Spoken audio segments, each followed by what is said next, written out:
Mr. Buller's compliments to Mr. and Mrs. Southcombe. He is extremely sorry to find that they are in such a disordered state of mind, which he is persuaded is entirely owing to that extraordinary letter which Dr. Barber has lately sent them, of which Mr. Buller must again repeat his desire of having a copy, and begs that if they don't think it fit otherwise to grant it, that they should apply to the doctor for his leave to communicate it to him.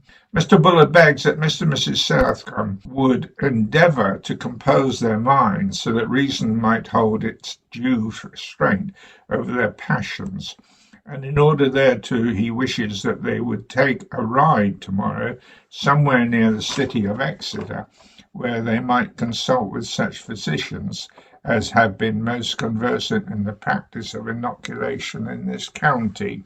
Dr. Barber has had no experience in the practical way of inoculation by his recommending mercurials.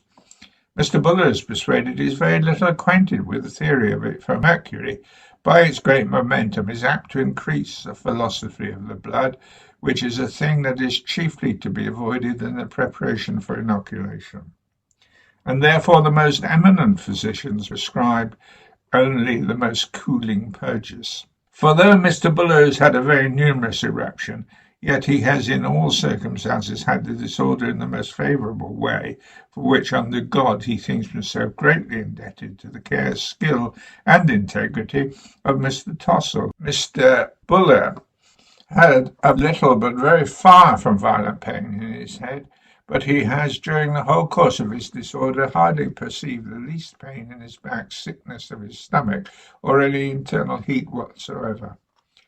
The eruptions appeared on Tuesday last night, and began to turn the Saturday following, and so continued turning gradually in the most kindly manner.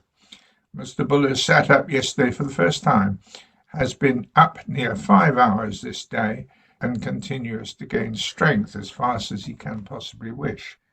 Written in Kingston, November 17th, 1755.